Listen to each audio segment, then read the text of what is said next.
Lutte contre le coronavirus, première réunion du comité de gestion de la sécurité sanitaire. Elle s'est tenue hier sous la houlette du chef de l'État, Idriss Déby Itno. 13 points d'action à mener en œuvre pour lutter contre la maladie. Et puis plus de 400 personnes venues accompagner une dépouille mortelle au cimetière de Doba dans la province du Logone oriental sont tombées dans les mailles de filet des forces de défense et de sécurité. Ces personnes ont foulé au pied les mesures interdisant le regroupement autour des dépouilles mortelles. Voilà, c'est tout pour le sommaire. Mesdames et messieurs, bonsoir et bienvenue dans cette grande édition de Télé-Tchad. Avant de commencer cette édition, un message du chef de l'État à son homologue, le président du Cameroun, Paul Biya. Monsieur le Président et chers frères, la célébration de la 48e édition de la fête nationale de votre beau pays, la République du Cameroun, le 20 mai 2020, m'offre l'agréable occasion de présenter à votre Excellence au nom du peuple tchadien, de son gouvernement ainsi qu'à mon nom propre, mes très vives et sincères félicitations. J'ai saisi cette heureuse opportunité pour me jouir de la qualité et du dynamisme des relations privilégiées de coopération, de fraternité et d'amitié qui existent entre nos États et nos deux peuples frères. Aussi, voudrais-je renouveler mon engagement à œuvrer de concert avec votre Excellence au renforcement et au raffermissement de ces liens dans l'intérêt commun des peuples tchadiens et camerounais. En cette période particulièrement difficile, marquée par la pandémie du Covid-19, je forme le vœu ardent de bonne santé, de paix, de concorde et d'unité nationale pour vaincre ce mal. Tout en vous réitérant mes souhaits de bonne santé, je vous prie d'agréer, Monsieur le Président et chers frères, l'assurance de ma très haute fraternelle considération. Idriss Déby Itno, Président de la République du Tchad, chef de l'État.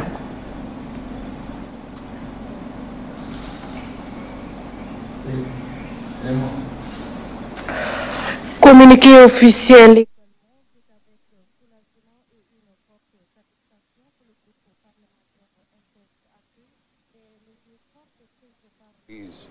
Perdure, les réunions se multiplient, les envoyés spéciaux des Nations Unies et des puissances intervenant en Libye se succèdent, mais en réalité la situation politico-sécuritaire reste inchangée.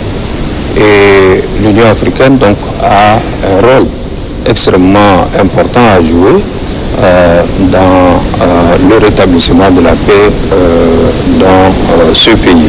L'ensemble des participants ont souligné la gravité de la situation en Libye. Et les affrontements militaires meurtriers se poursuivent.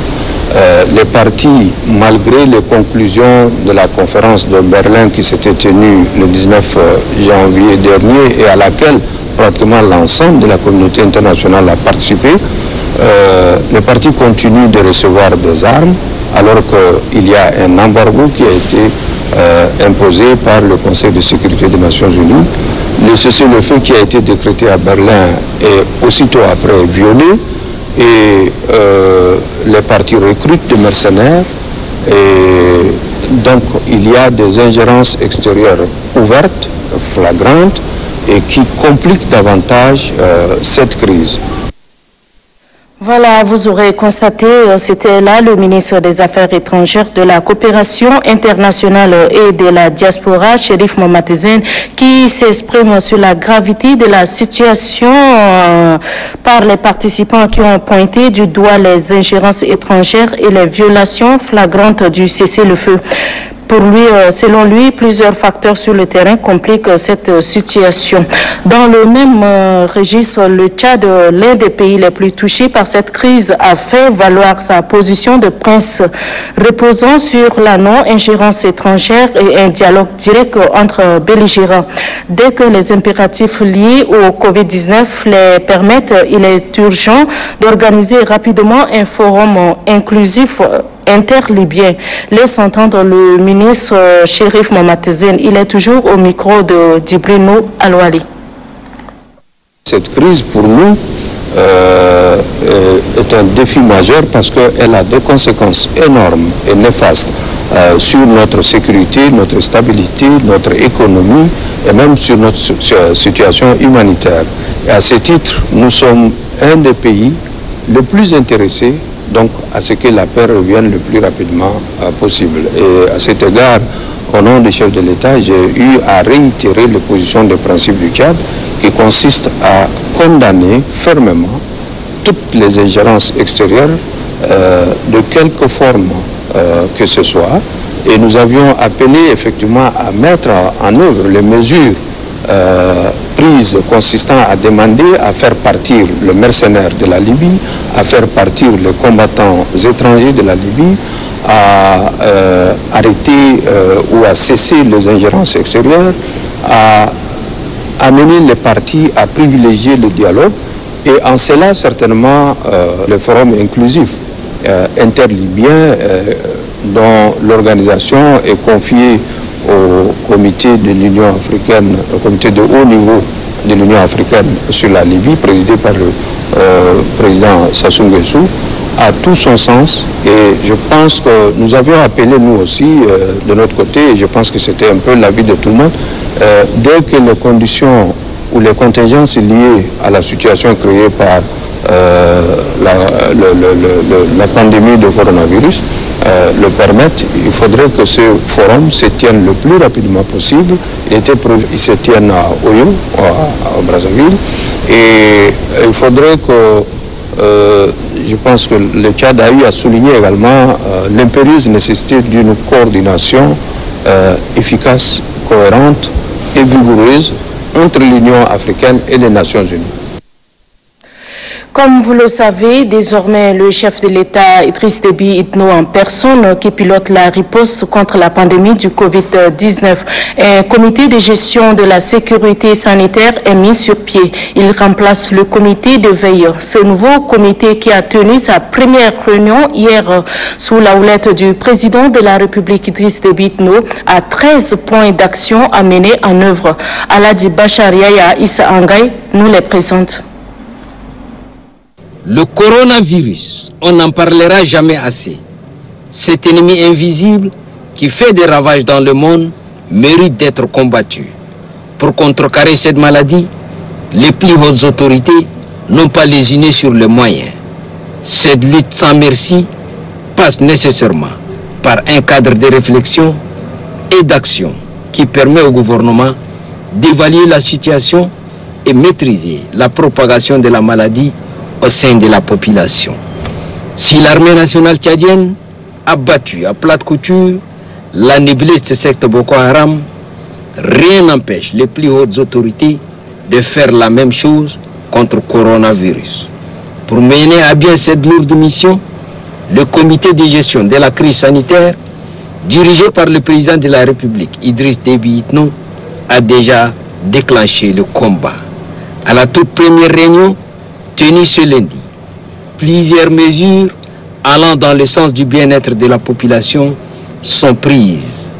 Il s'agit de la mise en place d'une coordination nationale des ripostes sanitaires pilotée par des scientifiques, du lancement en urgence de commandes supplémentaires de matériel médicaux essentiel, de l'octroi d'une indemnisation spéciale au profit du personnel soignant infecté par le coronavirus dans l'exercice de leurs fonctions, du maintien du salaire des personnels soignants décédés du Covid-19 au profit de leurs ayants droit jusqu'à la majorité des enfants. La question des masques n'est pas aussi perdue de vue. Désormais, la distribution sera gratuite. 13 mesures mûrement réfléchi pour riposter contre la pandémie. Dans cette lutte contre la Covid-19, la population est aussi interpellée, surtout en appliquant les mesures barrières édictées par le gouvernement. Dans la province du Salamat à Amtiman, pour être plus précis, le nouveau maire de la ville a entamé une campagne de sensibilisation axée sur le port des masques. Pour plus d'efficacité, des masques sont distribués à la population. Ceci dans le cadre de la lutte contre la propagation du coronavirus. Reportage Mamad Abdelbout. L'épidémie de coronavirus qui sévit au monde depuis décembre 2019 continue de faire des dégâts sur tous les plans.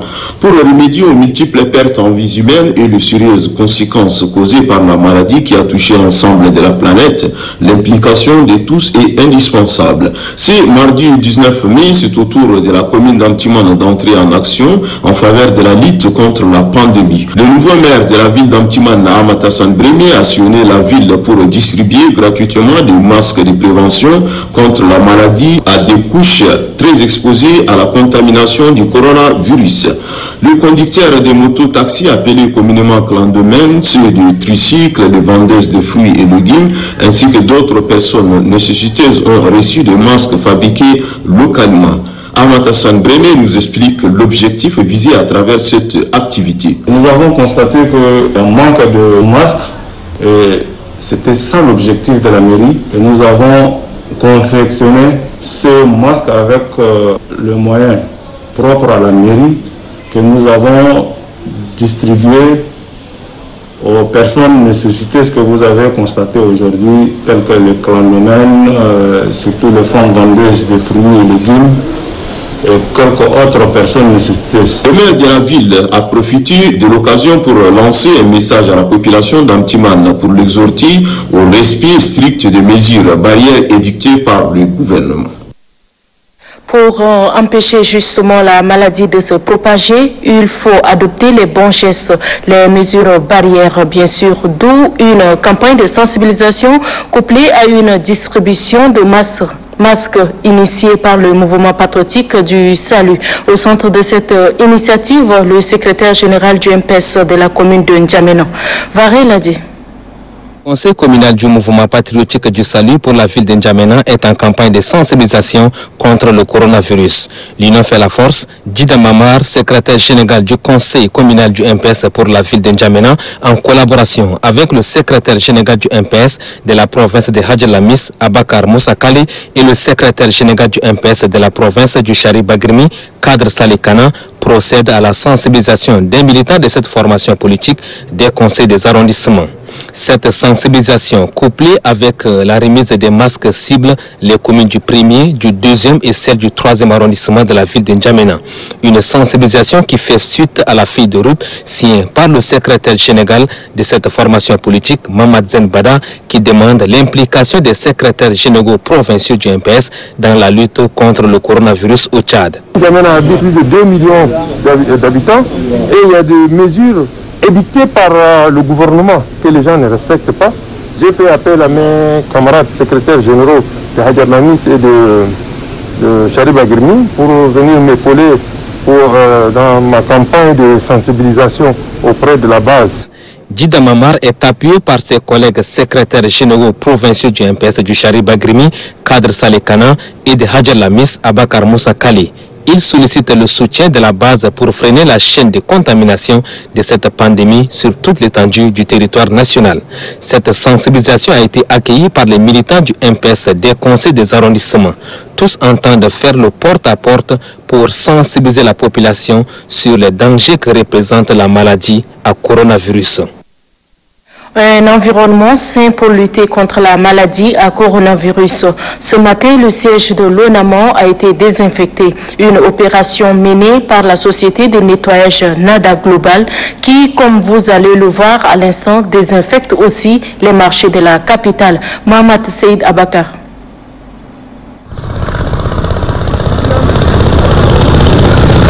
Dans la poursuite de ces actions de lutte contre le coronavirus, la société Nada Global désinfecte le marché du quartier Atron dans la commune du 7e arrondissement.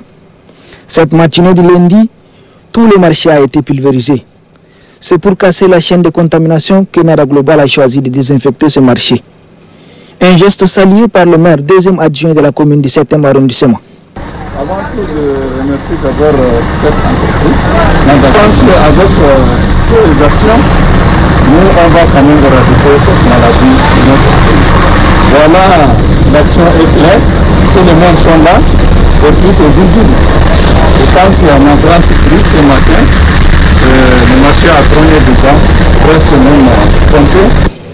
Dans la matinée de ce mardi, la société a procédé à la désinfection du studio de la télévision nationale tchadienne.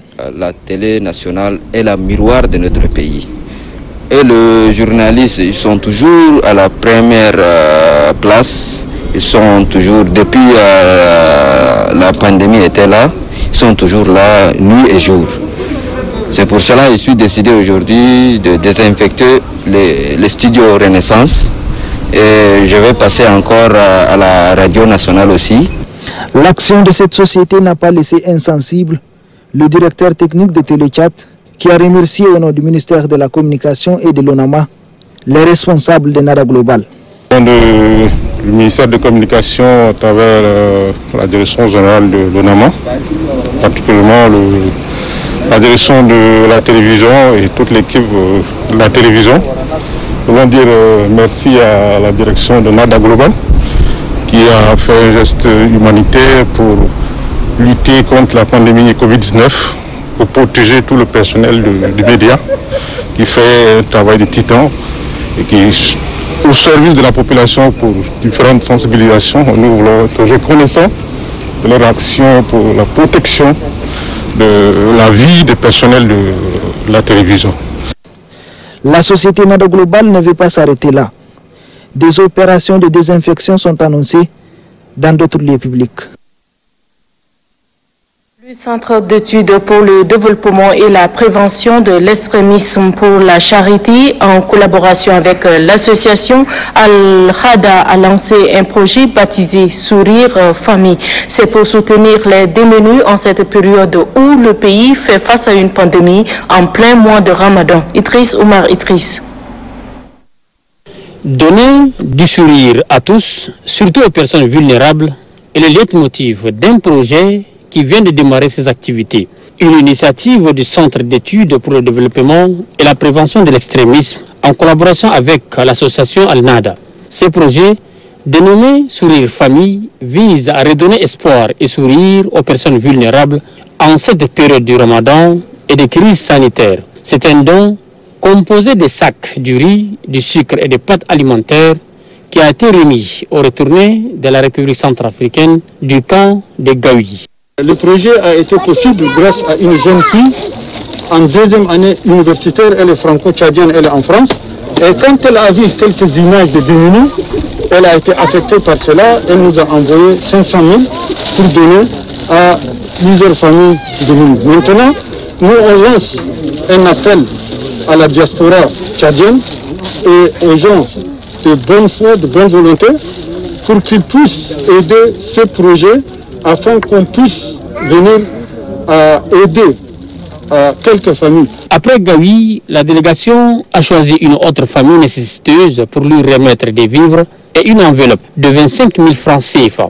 À entendre les donateurs, le projet sera élargi à toutes les provinces pour alléger un tant soit peu les peines des couches vulnérables. Je le disais en titre, malgré l'interdiction de regroupement autour des dépouilles mortelles pour circonscrire la pandémie de coronavirus, certains citoyens continuent de fouler aux pieds ces mesures. C'est ainsi que plus de 400 personnes venues accompagner une dépouille mortelle au cimetière de Doba sont tombées dans les mailles des filets des forces de défense et de sécurité. Ali Haki. Cimetière Noir des Mondes, venu accompagner dans sa dernière demeure les dépouilles mortelles d'un de leurs en cette période où le coronavirus fait des milliers de victimes. Informé par ses services, le gouverneur de la province du Logone oriental, Moussa Haroun Kurgo, qui a fait la descente du cimetière, était abasourdi au vu de cette foule immense et a laissé éclater sa colère. Les mesures barrières sont claires. Maintenant, nous sommes dans un pays où tout le monde crie, le monde entier crie. L'incivisme a caractérisé tout ce monde-là, venir pour enterrer une seule personne qui est morte pour venir enterrer. Ça, c'est des conneries. La loi doit s'appliquer toute sa rigueur. Toutes les motos qui sont ici seront saisies. Véhicules qui ont sauté là aussi seront saisis. Le substitut du procureur de la République près le tribunal de grande instance de Doba, Madou Adam, promet une fermeté à l'égard de ces violateurs de la loi. L'attroupement est purement et simplement interdit par la loi prise par la République du Tchad. Et si aujourd'hui, sans vergogne, on vous prend en sandwich, on va vous conduire devant la justice. Et vous savez très bien pertinemment, nous-mêmes, nous ne sommes pas très contents pour la simple raison qu'au niveau de la maison derrière déjà, par remise on avait fait sortir certaines. Donc on veut à ce qu'on met certaines encore. Donc personne d'entre vous ne peut l'attaque du procureur de la République. Et je poursuis et je mets l'action publique en mouvement. Le coronavirus n'est pas une maladie imaginaire comme beaucoup aiment à le faire croire. Le respect des mesures barrières édictées par nos gouvernants sont les seuls efficaces dans cette lutte contre ces tueurs invisibles. C'est par l'insouciance de certains citoyens, la violation de ces mesures, que le Tchad compte malheureusement plus de 500 cas avérés de contamination au Covid-19 avec plus de 50 décès. Le gouverneur de la province du Bata, Benaindo Tatola, a tenu ce matin à Amtimon une réunion d'évaluation de la situation épidémiologique de la Covid-19 dans sa circonscription. Mamata Djibril Alhour. Cas positifs confirmés et 96 personnes suspectes mises en quarantaine, soit chez elles ou dans les sites de confinement. Voilà comment se présente la situation épidémiologique de Covid-19 à Ati, chef-lieu de la province du Bata. En présentant ce bref aperçu de la situation à cette réunion hebdomadaire, le médecin-chef de district d'Ati, Dr Jimtoy Debemiano, a exprimé son inquiétude face au manque de moyens de prise en charge, car la province n'a pas encore reçu les moyens conséquents promis. Après avoir examiné les informations reçues et les mesures de gestion des risques prises, le gouverneur de la province du Bata, Benaido Tatola, a souligné que le confinement n'est pas un choix, mais c'est une obligation. C'est pourquoi il demande aux services de santé d'utiliser les forces de l'ordre en cas de nécessité pour que chaque individu suspect dans la ville soit mis en quarantaine, non pas chez lui, mais aussi choisi. Pour le gouverneur, avec la création du comité de gestion des crises sanitaires, le président de la République, Idriss Déby Itno, a mis l'accent sur les provinces. C'est une bonne nouvelle. En outre, à cause du manque de moyens de prise en charge, les voyageurs arrêtés à l'entrée de la ville d'Ati il y a quelques jours devront-ils rester confinés ou être relâchés? La question a suscité un long débat parmi l'assistance, mais le gouverneur a expliqué que leur relâchement constituerait un grand danger qu'on ne doit pas courir. Et puis le secrétaire général de la province de la Tandilé, Bachar Brahim Abakar, a présidé à la cérémonie de certificat de fin de mise en quarantaine de personnes suspectes de Guidari. C'était ce matin à Guidari, dans la province de la Tandilé. Eric Kedi.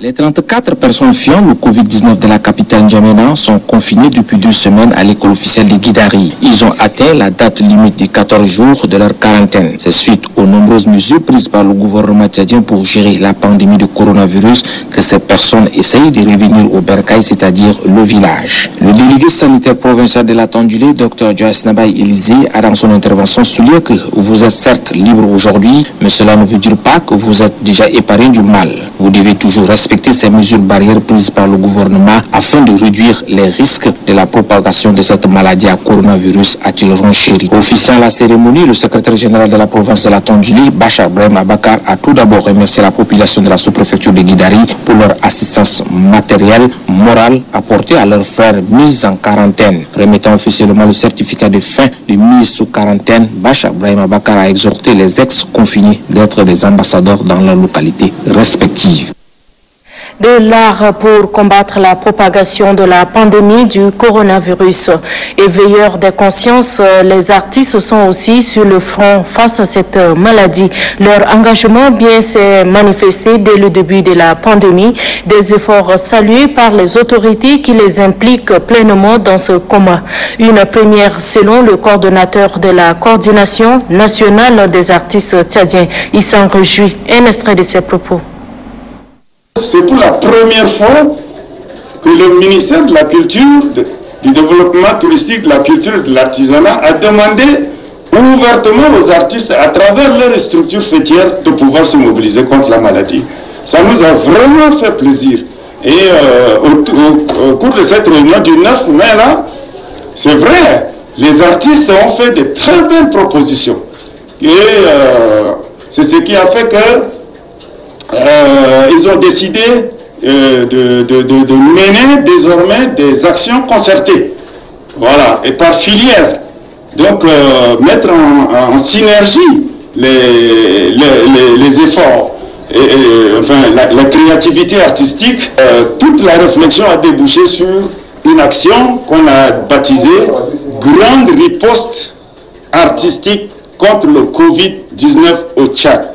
Les plasticiens, par exemple, se proposent de prendre d'assaut les viaducs, les ronds-points, les ponts des murs, des édifices publics, des écoles, des lycées, les portails des hôpitaux et des centres de santé et bien d'autres lieux publics pour mettre les gravures et les caricatures des mesures barrières de manière un peu beaucoup plus illustrée pour que même un analphabète qui ne connaît pas lire puisse déjà comprendre un peu de quoi il s'agit.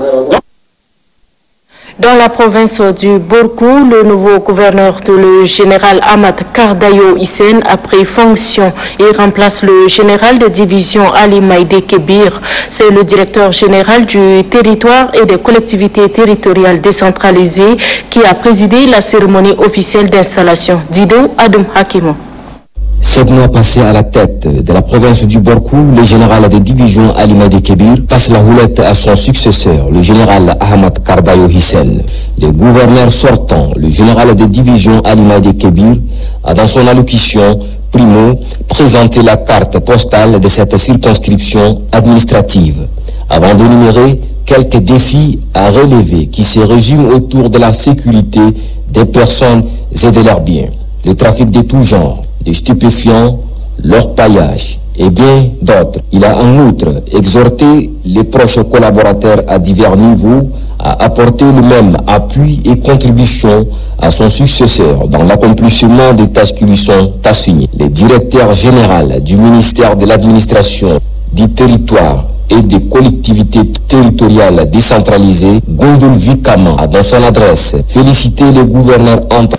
Par ailleurs, il lui a invité au maintien de l'ordre public et de la sécurité des personnes et de leurs biens dans la province du Borkou. À cet effet, toutes les forces de défense et de sécurité implantées dans cette zone administrative relèvent de son autorité. Gondoul Vikama a assuré au gouverneur sortant que le gouvernement en est conscient des efforts qu'il a consentis. Il a amplement accompli sa mission à la tête de cette province. Gondoul Vikama n'a pas perdu de vue la pandémie de Covid-19 qui menace la quiétude mondiale. Le gouverneur entrant, le général Ahmad Kardayo Hissène, pour sa part, a tenu de remercier le chef de l'État, son Excellence Idriss Déby Itno, pour la confiance placée en sa modeste personne. Ahmad Kardayo Hissène d'ajouter que le soutien de tous est sollicité et nécessaire pour la réussite de sa mission. Pour la signature du procès verbal marque le temps fort de cette cérémonie.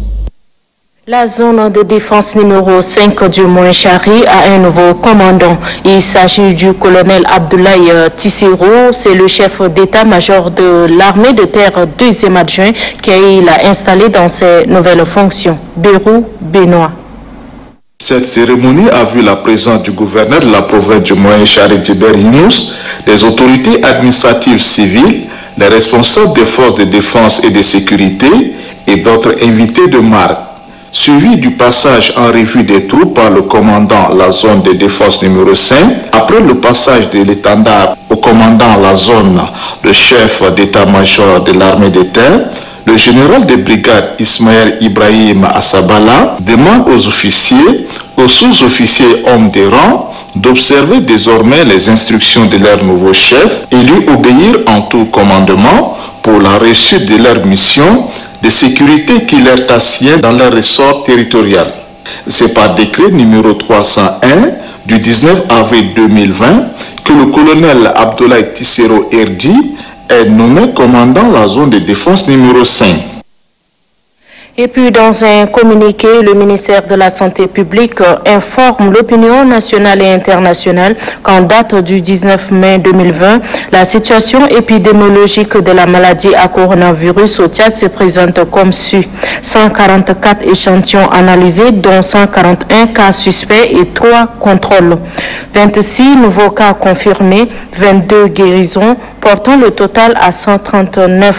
3 décès. Total des décès 56, 350 malades sous traitement. Au total, 545 cas ont été confirmés, dont 125 de sexe féminin, 420 de sexe masculin depuis le 19 mars 2020.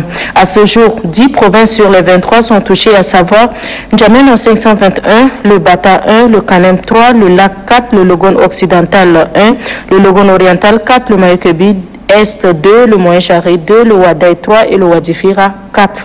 Le ministère de la Santé publique remercie tous les acteurs pour leur engagement et leur détermination dans la lutte contre la maladie à coronavirus et rappelle le respect strict des mesures barrières. Le ministre de la Santé, professeur Mahmoud Youssouf Kaya. La nouvelle déléguée provinciale de la promotion des jeunes, des sports et de l'emploi de N'Djamena a pris fonction. Il s'agit de Madame Youssouf Remadi Mingeta. Elle remplace à ce poste Dungus Abraye. La cérémonie d'installation s'est déroulée ce matin au gouvernorat de N'Djamena. Les détails avec Innocent Kilayou. L'organisation de plusieurs compétitions sportives à travers la ville d'N'Djamena occupe la majeure partie du bilan des 2 ans d'activité réalisés par l'ancien délégué à l'éducation de la jeunesse et des sports, Dungus Abraye. L'ancien délégué a ensuite cédé son poste à Madame Youssouf Ramadi Mingeita. Elle devient déléguée provinciale de la promotion des jeunes, des sports et de l'emploi de la ville d'N'Djamena.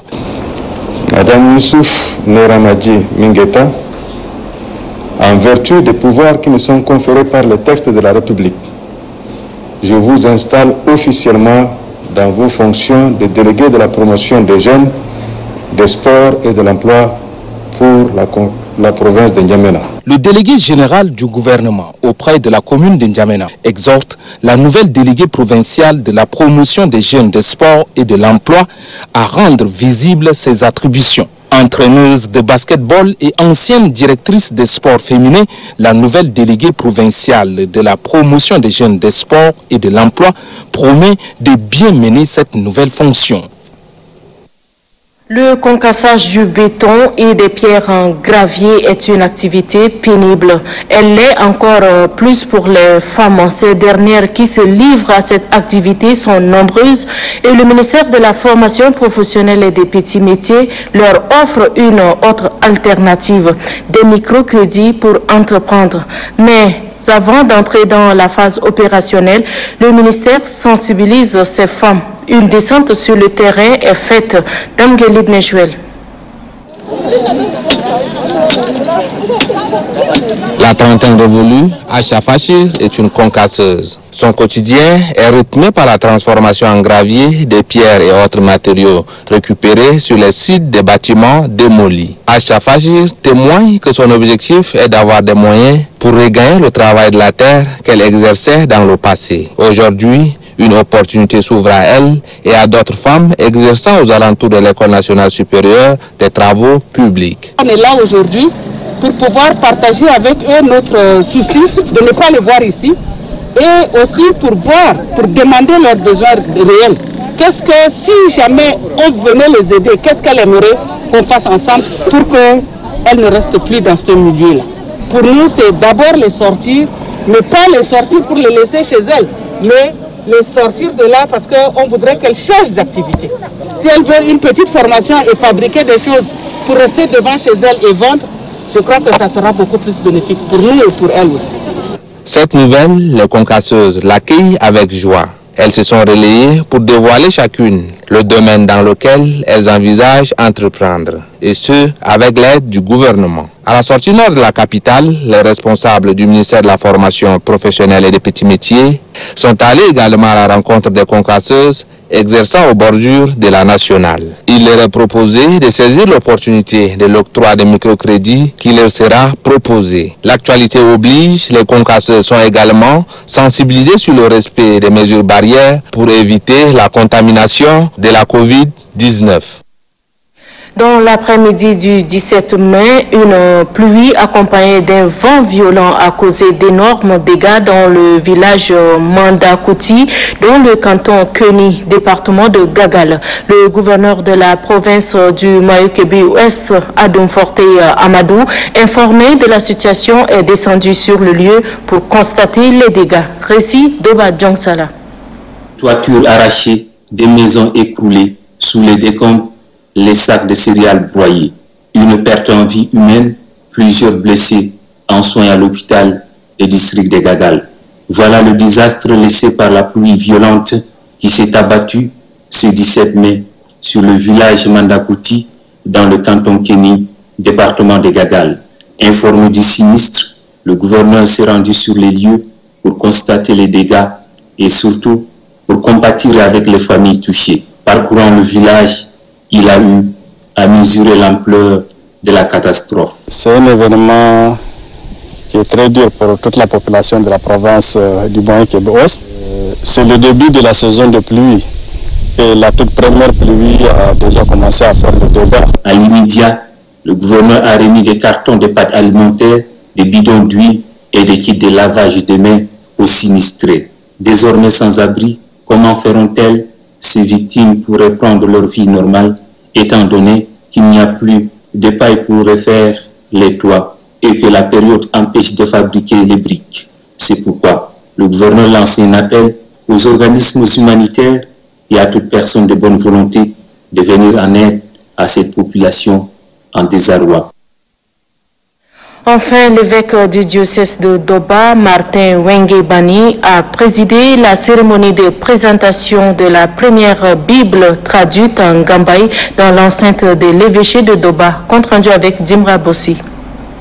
Éditée en 3000 exemplaires à Séoul, en Corée du Sud, la Bible traduite en Gambaï est disponible pour les locuteurs de cette langue. L'évêque du diocèse de Doba, Monseigneur Martin Wengue-Bani, a procédé à la présentation de cette première édition de la Bible en Gambaï. Celle-ci est un outil de compréhension de la parole de Dieu pour une meilleure évangélisation.